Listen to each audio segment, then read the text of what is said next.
Sud Radio, Berkov dans tous ses états. Nous sommes en guerre. 4 candidats pour les élections fédérales allemandes de ce dimanche. Moi j'ai un problème, c'est que je sais pas pour qui voter. L'avant-dernier débat avant ces élections législatives. Je sais pas, vous avez pas un conseil ou deux à me donner? Évidemment consacré aux États-Unis et à l'Ukraine. Bon, vous votez ou quoi là? Je sais pas, parce que là... Ça s'est joué à une voix, donc. Rien ne s'oppose à ce que le président de la République nomme M. Richard Ferrand au Conseil constitutionnel. Beaucoup plus serré qu'on ne pouvait l'imaginer. Votez pour quelqu'un que vous aimez bien. Je veux dire, les attentats aujourd'hui dans notre pays, c'est l'extrême droite en fait qui les commet. Donc, Giroud, là. Non, Giroud c'est votre nul. Nous sommes en guerre. Et oui, c'est drôle, Rémi André évoquait la douceur. La douceur, oui, elle est peut-être dans le climat, heureusement d'ailleurs, mais alors, ailleurs, c'est pas vraiment le cas. Hier, très intéressant, 2 nominations CC et une élimination de une nomination. Richard Ferrand à la tête du Conseil constitutionnel, du très puissant Conseil constitutionnel. De quoi s'agit-il? De quoi ce Conseil est-il le nom? Et comment Richard Ferrand a été accueilli? Nous en parlerons avec le député LR Olivier Marleix. Et puis le même jour, effectivement, élimination d'un autre C8. C8, ça y est, le Conseil d'État a tranché, terminé sur la TNT, ainsi que Énergie 12. Alors, tout ça, on va essayer d'en parler. Faut-il éliminer? Faut-il quoi? Faut-il boire? Qu'est-ce qui se passe? Et puis, on va parler aussi de quelque chose dont on parle pas, on se parle très peu de l'Allemagne, en fait. Et c'est une erreur. Car dimanche prochain, ce dimanche qui vient, ce sont les élections législatives allemandes qui vont être très, très, très importantes. Pas seulement pour l'Allemagne, évidemment, mais pour le reste de l'Europe et du monde. Puisque, en plus, Elon Musk, qui n'hésite pas à faire quelques excès, dit, si vous ne votez pas pour l'AfD, si l'Allemagne ne vote pas bien, c'est le monde entier qui va en pâtir. Ça va un peu loin, tout cela. Voilà. Et puis, les perles, les huiles, les bravos et... de 13h à 14h, bien sûr, c'est la culture dans tous ses états, où nous allons parler de quelqu'un qui est en prison en Algérie depuis novembre et qui continue à être en prison. Et est-ce que ça va durer? Est-ce qu'il va être libéré? C'est le grand écrivain franco-algérien Boualem Sansal. On va parler avec Céline Alonso, on reçoit des membres de son comité, de comité de défense de Boualem Sansal, et où on en est à l'heure où on continue, ça et là, d'emprisonner des gens qui ont simplement la parole vraie et la parole libre. Vous savez ce que c'est, parler vrai et parler libre. Auditeur de Sud Radio. À tout de suite. Sud Radio. Sud Radio. parlons. Ici Sud Radio. Les Français parlent au français. Je n'aime pas la blanquette de veau. Je n'aime pas la blanquette de veau. Sud Radio, Berkov dans tous ses états. Élection à la tête du Conseil constitutionnel. Richard Ferrand a gagné à une voix de, non pas de majorité, mais d'acceptation. On va en parler tout de suite parce que le Conseil constitutionnel, c'est beaucoup plus que le Conseil constitutionnel. Est-ce que c'est celui qui dit le droit ou celui qui fait la politique? Vraie question. On en parle tout de suite. Sud Radio, Berkov dans tous ses états. Le fait du jour. C'est mon ami, c'est mon maître.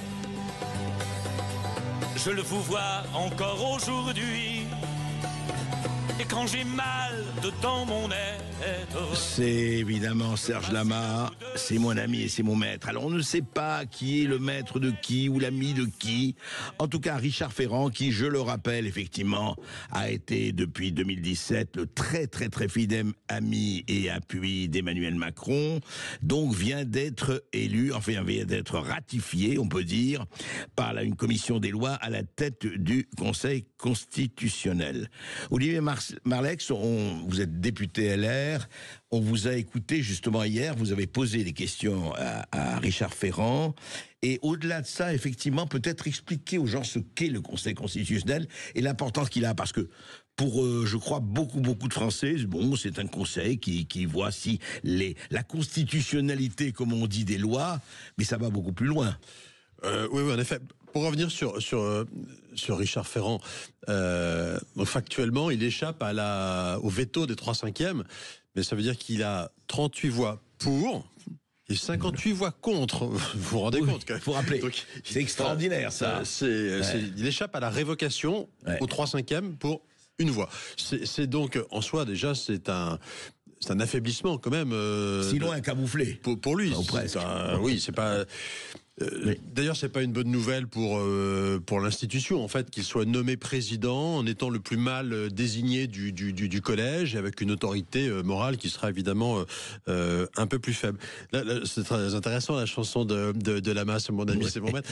Ce qu'on reproche effectivement à Richard Ferrand, c'est pas un défaut d'ailleurs, c'est l'amitié et un vrai doute très profond sur le fait qu'il ait des amitiés particulières, qu'il puisse je ne vais pas rentrer dans ce débat, mais sans Superfit l'entendait, mais en tout cas je pense qu'effectivement, il ne présente pas les garanties d'être capable d'être indépendant, de dire non, ce devoir d'ingratitude, comme disait un grand juriste qui était le doyen Vedel. Alors, on nous oppose souvent les précédents de Jean-Louis Debré, qui a été nommé par Chirac, qui était le fidèle des fidèles de Chirac. Oui, mais il est nommé en mars 2007. On a 3 mois de la fin du mandat de Chirac, il ne peut pas se représenter. Et en fait, c'est un cadeau un peu empoisonné que fait Chirac à son successeur probable, Nicolas Sarkozy. Et personne n'imagine que Debré sera dépendant de Nicolas Sarkozy. Au contraire, il a été très indépendant, un peu trop sans doute au goût de Nicolas Sarkozy. De la même façon, je ne vais pas me faire le défenseur de Laurent Fabius, dont je ne suis pas un très grand admirateur, mais quand François Hollande nomme Laurent Fabius... Personne n'imagine que Fabius va être la marionnette de Hollande. On sait qu'ils sont socialistes tous les deux. Malheureusement, c'est un peu le jeu que le président de la République a ce pouvoir de nomination. Mais vous savez, Fabius, c'est celui qui avait dit à propos de Hollande, on ne cache pas un éléphant derrière une fraise des bois. La fraise des bois, c'était Hollande. Donc, vous voyez l'image qu'il avait de lui-même et qu'il avait de François Hollande. Donc oui, il serait indépendant. Ce qui garantit en fait cette indépendance, c'est le fait d'avoir quelqu'un qui est un peu... peut-être corseté par des principes juridiques. Voilà. Oui, c'est important. On a désigné hier Madame Wisniewski à une large majorité. Elle est modem, c'est pas ma famille politique. Mais Madame Wisniewski, moi je sais que c'est 40 ans de carrière de magistrate, 40 ans, dans des affaires très difficiles. Elle a été juge d'instruction dans l'affaire Elf. On se rappelle bien d'elle. Contre la gauche, contre la Mitterrandi. Elle a été magistrate dans l'affaire des emplois de la ville de Paris, Chirac. Totale indépendance, tout le monde en a pris pour son grade.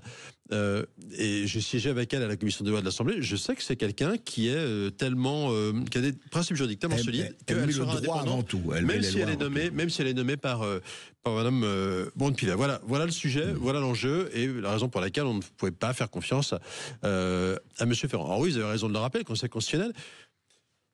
En 58, quand De Gaulle crée le Conseil constitutionnel, ça succédait sous la 4ème République, il y avait déjà un machin.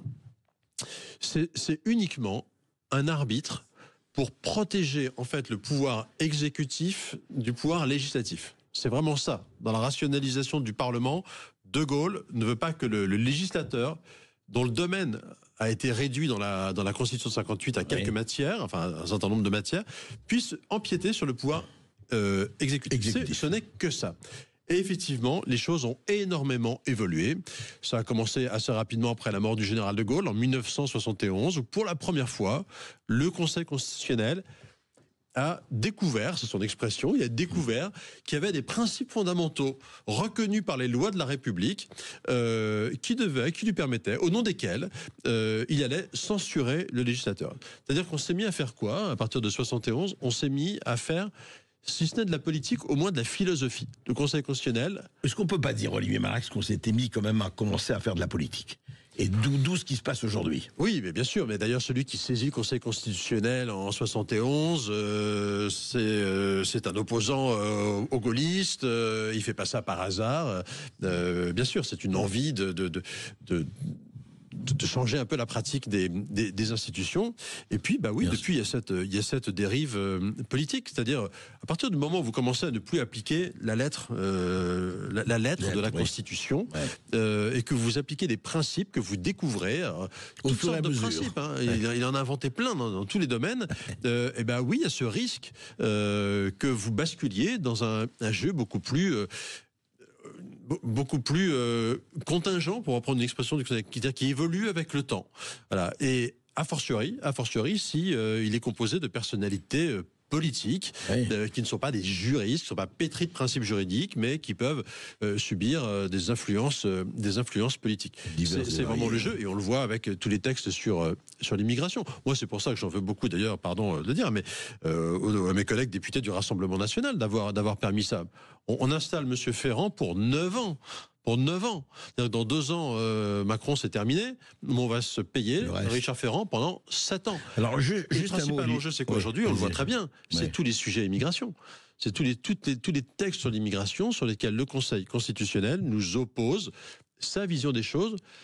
Pour la résumer très clairement, aujourd'hui, le Conseil constitutionnel refuse de faire la différence en matière d'accès au droit, par exemple, entre un Français et un étranger.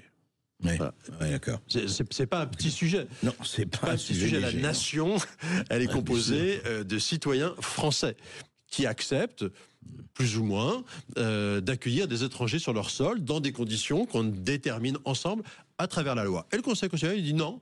La loi, elle n'a pas le droit de faire des différences entre les Français et les étrangers. Ça n'est que ça.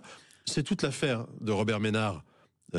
Qui a refusé de marier par la justice parce qu'il refuse de marier. Le Conseil constitutionnel dit c'est pas nouveau, il dit depuis 93. Attention, un étranger, même en situation régulière, il a le droit à cette liberté fondamentale qu'est le mariage. Liberté fondamentale, on va chercher dans la Déclaration des droits de l'homme et du citoyen. Voilà, les Républicains, on s'est fait taper par le Conseil constitutionnel quand on a voulu faire en 2024, en juin 2024, c'est vieux maintenant, je sais pas si vous en souvenez, un référendum d'initiative partagée pour restreindre l'accès aux droits sociaux, l'accès aux allocations aux étrangers.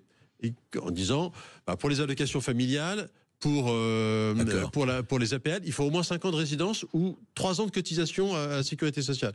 Que nous a dit le Conseil constitutionnel? Ah non, vous ne pouvez pas faire ça, c'est beaucoup trop, on ne peut pas restreindre comme ça l'accès. Alors que, mais le Conseil constitutionnel admet par exemple que le RMI soit ouvert qu'après 5 ans de résidence. Donc on voit tout ça fluctue. En fonction de la politique. Mais justement, je voudrais d'abord... Quand vous expliquez que le Rassemblement national, qui en principe, effectivement, sur l'histoire d'immigration, se pose en défenseur, effectivement, des Français, etc., quand vous expliquez qu'il s'est abstenu, votre interprétation... Franchement, c'est incompréhensible. Incompréhensible. Madame Le Pen se proclame matin, midi et soir première opposante au président Macron, fait des affiches pour le dire, etc. Et puis là, elle laisse s'installer quelqu'un qui est censé être le meilleur ami de son pire ennemi. Enfin, c'est incompréhensible, sauf évidemment à considérer qu'il y a un deal. Et moi, je pense qu'il y a un deal entre Macron et Le Pen qui a commencé avec la censure du gouvernement Barnier. Ça arrangeait tout le monde. Marine Le Pen n'avait pas envie d'avoir un Premier ministre de droite. Le couple Barnier-Retailleau faisait une politique de droite, assumait une politique de rupture, s'embêtait Marine Le Pen, et donc elle a décidé de le censurer. Ça faisait les affaires du président Macron, parce qu'il a un peu repris le pouvoir avec Bayrou. À l'époque, il voulait nommer Monsieur Le Cornu, je crois. Voilà, je pense qu'il y a... Alors le donnant-donnant, c'est quoi derrière? Écoutez, on verra ce qu'est la réponse du Conseil constitutionnel dans quelques semaines. Absolument. Sur la question de savoir si l'éligibilité d'office... peut s'imposer à quelqu'un condamné.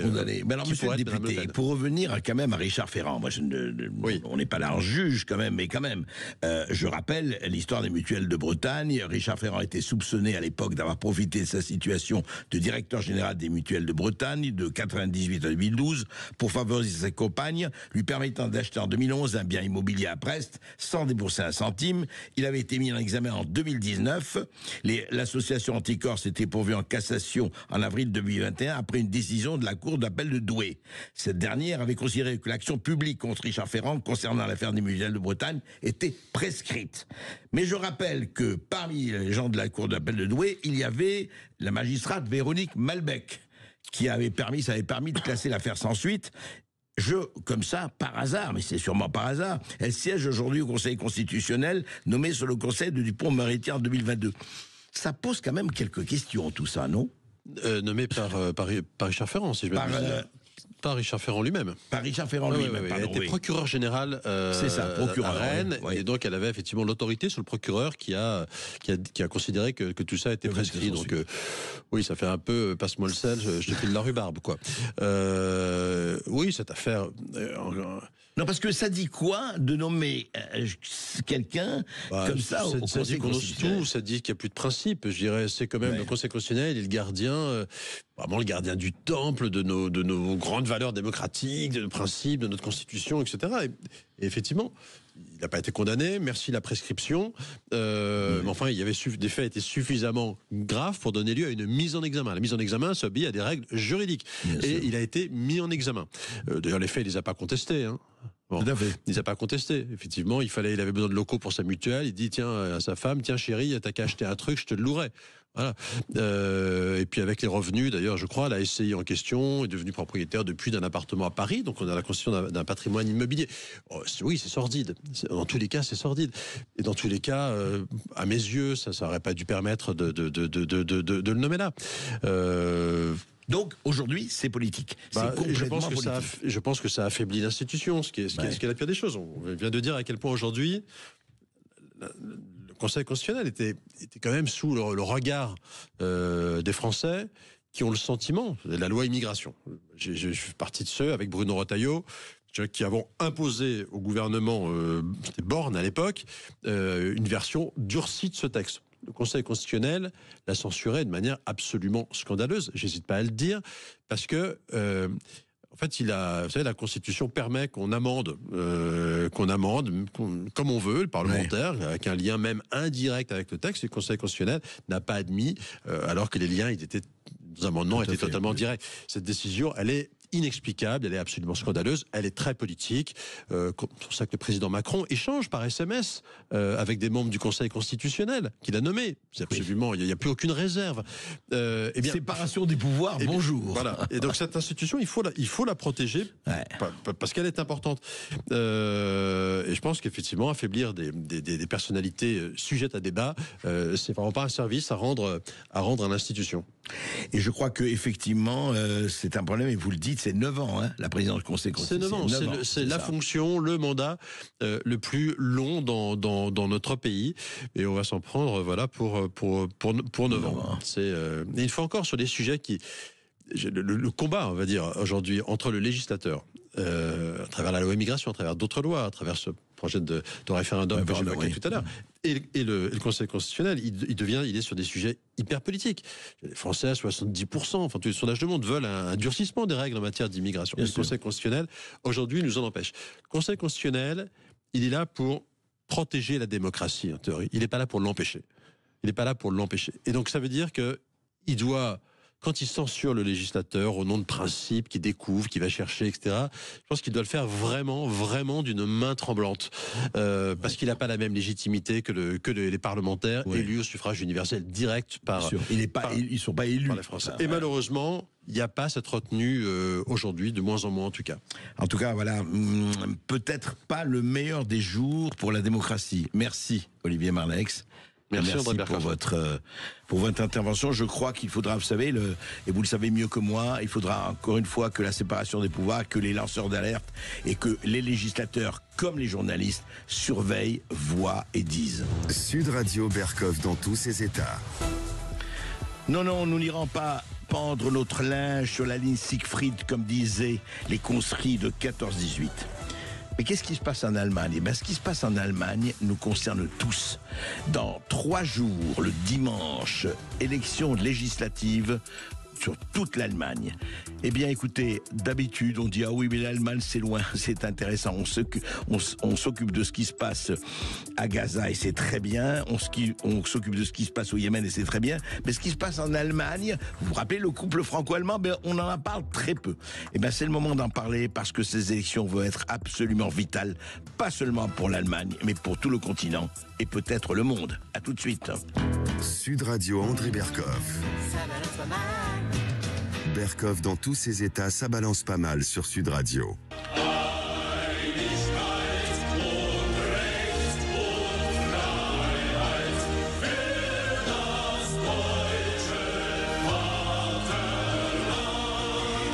L'hymne national allemand, ce dimanche, 59,2 millions d'Allemands éliront les 630 députés qui la représentera au Bundestag, l'Assemblée parlementaire de la République fédérale d'Allemagne. Et le futur chancelier sera issu de leur rang. Évidemment. Donc, les électeurs sont appelés aux urnes plus tôt que prévu, on l'a dit, vu ce qui s'est passé à l'implosion de coalition du chancelier Scholz. On va en parler. Sylvia Bourdon, bonjour. Bonjour André Berkoff. Alors, vous êtes, je le rappelle, vous êtes écrivain, vous êtes éditorialiste à Résistance républicaine, vous êtes franco-allemande, et justement, vous lisez, vous regardez, vous suivez l'actualité de l'Allemagne, comme de la France, ou comme d'ailleurs, bien sûr. Mais on voudrait savoir alors ce qui se passe exactement aujourd'hui en Allemagne. Quelles sont les forces en présence, compte tenu, je le rappelle, déjà d'une situation économique et sociale très difficile en Allemagne, que je voudrais vous rappeliez très rapidement, Sylvia Bourdon. Oui, alors je voudrais rappeler déjà les origines de ces élections anticipées, parce que les gens ont oublié ou ne le savent pas. C'est que il y a eu des dissensions entre le ministre de l'économie et le ministre des finances sur les questions du financement de l'Ukraine. Ils ne sont pas tombés d'accord. Et comme Olaf Scholz est un chancelier très faible, il a préféré licencier donc son ministre des Finances et a gardé Monsieur Habeck, le ministre de l'économie qui est vert et qui est aussi en partie responsable de la décadence de l'Allemagne ces 3 dernières années. Bon, Angela Merkel a fait tout ce qu'il fallait pour aussi, mais disons que eux ont carrément mis l'Allemagne pratiquement à genoux puisqu'elle est en récession aujourd'hui. Donc je rappelle juste un tout petit point économique, c'est qu'en 2024, il y a eu 22 000 faillites d'entreprises. Le double est attendu pour 2024. Donc l'Allemagne 2025, est en récession. oui. En 2025, oui. Donc, il y a eu cette origine-là. Donc, il y a eu la motion de censure qui a été votée avec beaucoup de retard parce que Olaf Scholz se tient au pouvoir comme un cloporte à son rocher, il faut quand même le dire. Donc, la motion de censure a été votée contre lui. Et le 5 novembre, donc jour de l'investigation de Donald Trump, la coalition est tombée. Oui. D'accord. Donc, nouvelles élections dimanche prochain. Alors, les forces en présence aujourd'hui, et on va parler ensuite de ce qui s'est passé avec les Américains, notamment Elon Musk, Sylvia Bourdon, mais aujourd'hui, quelles sont les forces en présence, justement, pour le Bundestag, les forces en présence politique en Allemagne ? Alors, il y a des petits partis comme le Bündnis Sarah Wagenknecht, qui vient de Die Linke, mais qui se transforme de plus en plus en parti de droite parce qu'elle défend en fait les mêmes options que la AfD. Vous avez la SPD qui diminue de jour en jour. C'est la social-démocratie, la SPD. Voilà, les sociaux-démocrates, oui. Qui diminue comme en France d'ailleurs, ça n'a pratiquement un parti qui n'a pratiquement plus aucune importance. Vous avez la FPD, Freie Deutsche Partei, qui était jadis un faiseur de roi et qu'aujourd'hui ne sert plus à rien pratiquement et disparaît. Et vous avez les Verts qui sont hyper puissants. Alors pourquoi les Verts sont-ils aujourd'hui si puissants ? Parce que c'est Angela Merkel qui a déjà gouverné avec eux. Tout ce qui s'est passé dans le déclin de l'Allemagne, ce sont les Verts avec Angela Merkel. Donc aujourd'hui, ils sont hyper puissants. D'accord. Et ils le montrent par leur opposition physique, en fait, à l'AfD, qui a eu une expansion. Alors, on va parler de l'AfD, pardon, Sylvia Bourdon, mais je rappelle quand même, pour nos auditeurs, que l'Allemagne est un pays qui n'a plus une seule centrale nucléaire et qui les a fait toutes fermer. Il n'y a plus de centrale nucléaire en Allemagne, c'est le charbon qui règne. C'est les Verts. Ça, c'est la politique des Verts que Merkel a suivie suite au tsunami de Fukushima. Voilà, c'est aussi simple que ça. Et ce sont des fous furieux, il faut quand même le dire. Et ils avaient même installé dans notre ministère de l'Environnement des lobbyistes. Oui, Fabien Bouglet nous en a parlé, effectivement.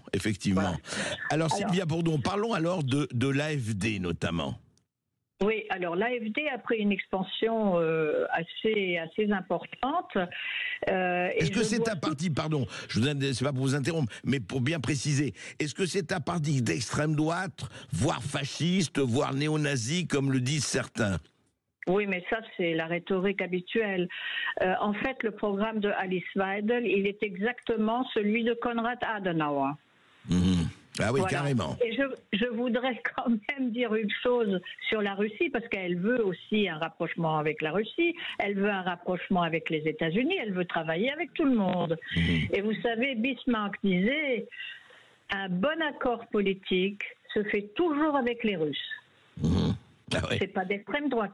Et en plus, comment voulez-vous qu'elle soit d'extrême droite? C'est une femme qui est lesbienne, qui vit avec une femme, qui élève 2 enfants. Je vois pas en quoi c'est être d'extrême gauche tout ça, hein, ou d'extrême droite, pardon. Oui.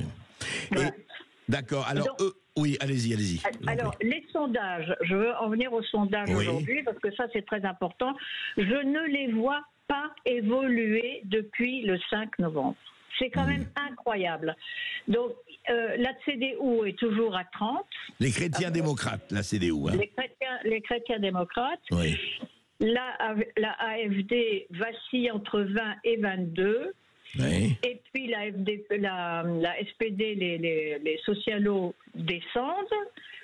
Ainsi que les Verts, mais pas tant que ça. Les Verts gardent un électorat assez stable. Ils sont à combien, les Verts, à peu près? Ils sont à combien aujourd'hui?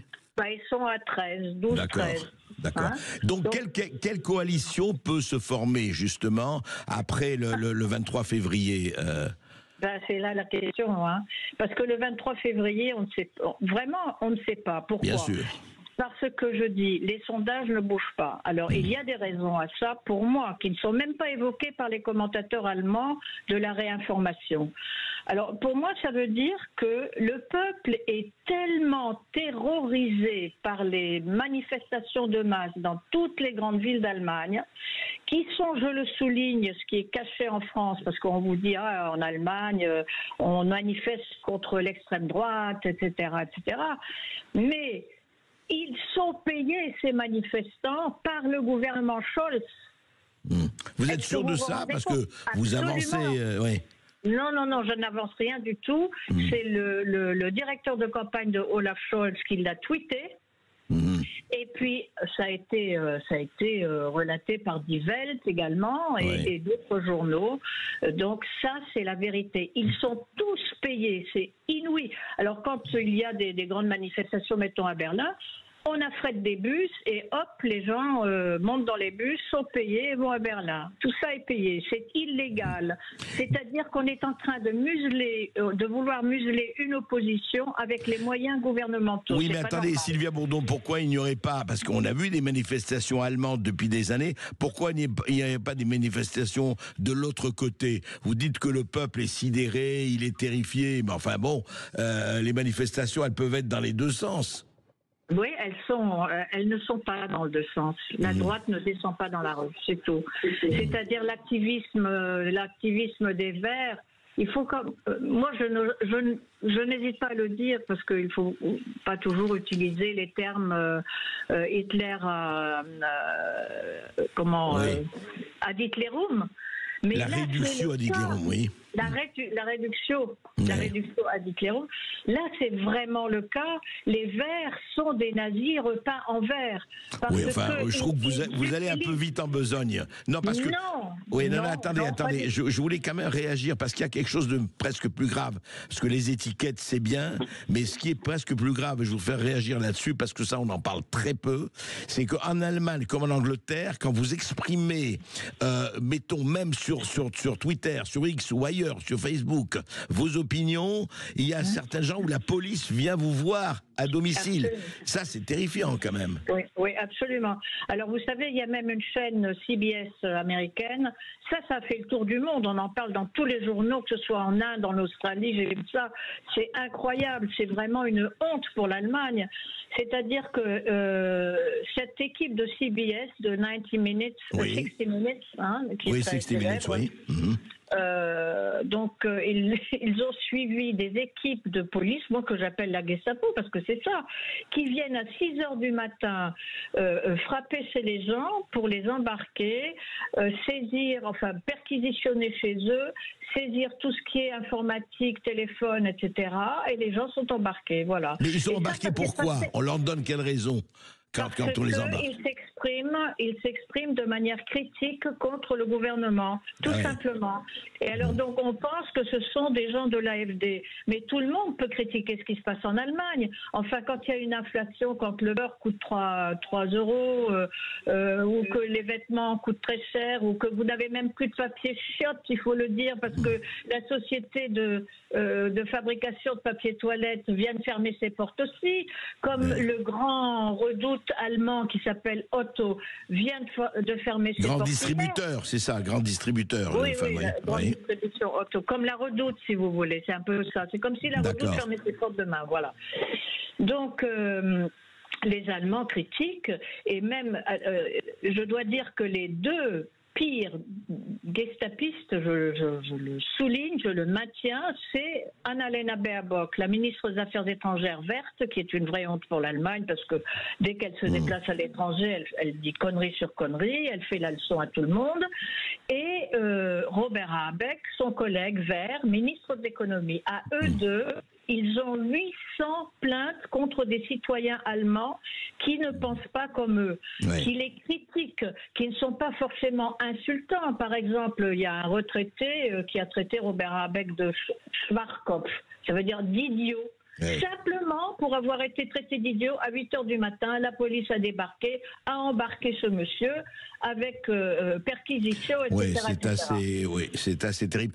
Maintenant, encore une fois, Sylvia Bourdon, ne faisons pas, nous, de réduction ad Hitlerum et ne parlons pas de la Gestapo, on n'en est pas là, parce que justement, nous, c'est à nous qu'il appartient de garder un peu mesure dans tout cela.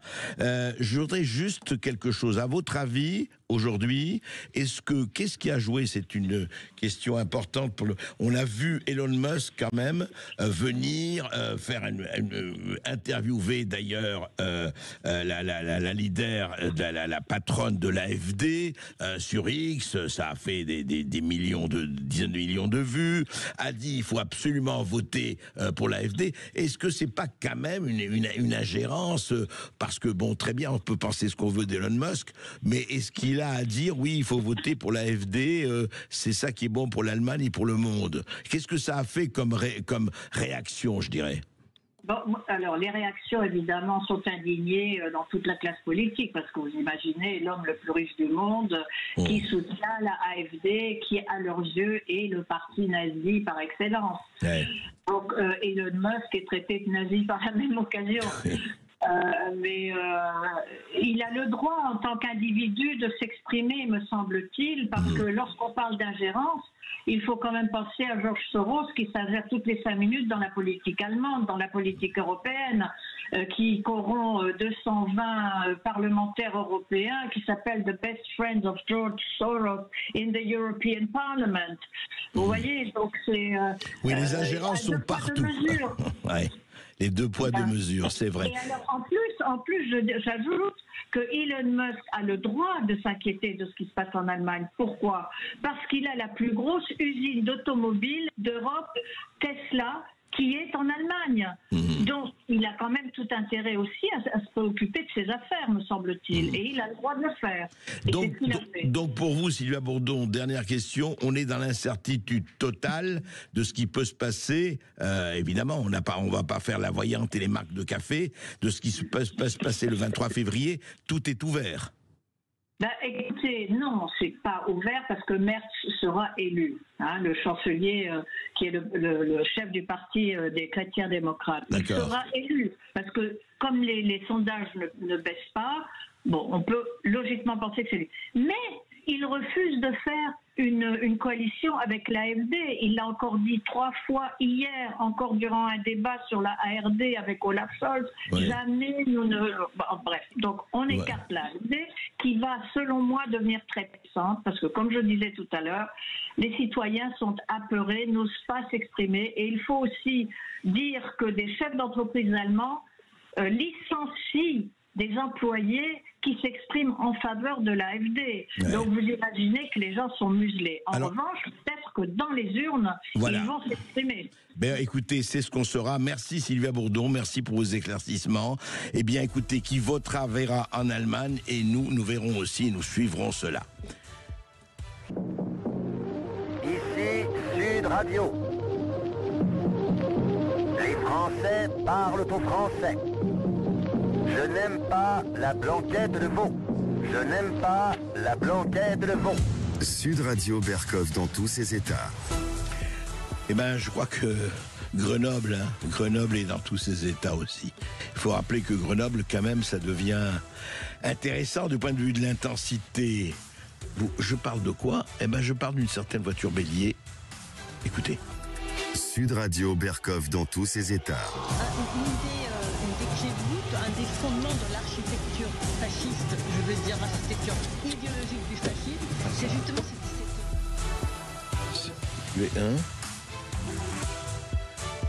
Alors, Mad Max Mad Max ou Tokyo Drift, qu'est-ce qui s'est passé au quartier Mistral à Grenoble? Eh bien, une bibliothèque qui venait d'être inaugurée. Ce qui a coûté, bibliothèque du quartier Mistral, elle a coûté 1 150 000 euros de travaux, dont la moitié financée par l'État. Voilà, donc elle venait d'être inaugurée, belle bibliothèque municipale, etc. Alors évidemment, à Grenoble, bon, il y a, comme dans plusieurs autres villes de France, hélas, le narcotrafic, la tension, les bagarres entre bandes, etc. Voilà. Donc l'année dernière, par exemple, un vendeur du point de deal de la cité Mistral venait de se faire interpeller par la brigade spécialisée de terrain en possession d'une importante quantité de drogue. Des coups de feu avaient été tirés par des émeutiers contre les policiers. Voilà. Je rappelle que le 12 février, voilà, c'est pas si loin, un homme armé d'un fusil d'assaut avait lancé une grenade dans un bar associatif du quartier du village olympique à Grenoble. L'explosion a blessé au moins 12 personnes, dont 6 en urgence absolu. Là, vous voyez, une grenade lancée dans un bar associatif du quartier du village olympique. Et puis tout le reste, et puis l'insécurité, et puis la violence, et puis l'incivilité, et toutes les chaînes d'infos vont à Grenoble, notamment. Et alors, en même temps, je lis, là, il y a une semaine, Libération interviewe le maire de la ville, Éric Piolle, qui est taxé de laxisme par ses adversaires parce qu'il refuse d'armer la police municipale. Et voici, texto, ce que l'élu confie à Libération. Et il dit ceci: à vrai dire, je m'en fous un peu. Quand il ne reste que des attaques sur la sécurité et la propreté, ça veut dire qu'on a gagné quelques batailles par ailleurs. Donc, on peut laisser des grenades, on peut laisser des voitures béliers, foutre en l'air une bibliothèque qui a coûté 1 154 000 euros. On peut laisser, et reprend ceci. Il dit oui, on peut toujours se dire qu'une ville n'est pas assez propre et pas assez sûre. Oui, tout le monde le dit. Il faut résister, dit toujours Éric Piolle. Il faut résister au tourbillon médiatique. Il y a des fusillades partout. C'est pas beau, ça. C'est pas beau de la part d'un responsable politique d'une ville comme Grenoble. Oui, écoutez, c'est comme ça. On va pas me faire suer, on va pas m'emmerder avec des histoires de violence et d'insécurité. Voilà. Bon, mais on s'occupe aussi du reste. Nous, je ne sais pas, on revégétalise peut-être, on met des fleurs un peu partout. Voilà, ça s'appelle un responsable politique d'une grande ville de France. Intéressant, n'est-il point? Sud Radio Berkov dans tous ses états. Les vieux parlent plus, ou alors seulement parfois du bout des... La merveilleuse chanson de Jacques Brel sur les vieux. Mais quand ce n'est plus seulement les vieux, c'est les centenaires. C'est extraordinaire, la fraude massive à la sécurité sociale aux États-Unis. On en a parlé ici en France avec Charles Prats. Mais écoutez-moi bien, je vous donne des chiffres qu'a donné le président des États-Unis. Un tableau à propos de toutes les vérifications qu'il y a en ce moment sur les fraudes à la Sécu. Écoutez-moi bien, il y a aujourd'hui aux États-Unis 879 personnes qui ont 200 à 209 ans, qui auraient qui touchent la Sécu. 866 personnes qui auraient 210 à 19 ans. 1039 personnes de 229 ans. Et enfin, 2 personnes, 240 à 249 ans, qui touchent la sécurité sociale. Et il y a même une personne âgée de 360 ans, c'est-à-dire 100 ans avant les États-Unis d'Amérique. C'est pas beau, ça, avant la fondation des États-Unis. C'est pas beau. Ah, la fraude, c'est beau, hein. Elle est merveilleuse, la résistance à l'ère de la fraude. Fraudons, il en restera toujours quelque chose. André Berkoff, on se retrouve dans un instant sur Sud Radio et aujourd'hui, la culture dans tous ses états sera entièrement consacrée donc au grand écrivain franco-algérien Boualem Sansal. André, il est emprisonné à Alger depuis plus de 3 mois et il risque la prison à perpétuité ou même la peine de mort pour avoir exprimé des vérités qui dérangent donc le pouvoir en place. Il y a donc urgence, André, à agir. La France dispose d'un certain nombre de leviers pour le faire libérer. Il serait donc temps de les actionner. C'est le combat que mène son comité de soutien dont la présidente Noëlle Lenoir et les cofondateurs Arnaud Benedetti et Kamel Benchek seront nos invités en direct de 13h à 14h sur Sud Radio. Il faut sauver Boualem Sansal. Chers auditeurs, réagissez tout de suite au 0826 300 300. Dites-nous ce que vous pensez de cette affaire. On vous donnera la parole en direct d'ici 14h. À tout de suite.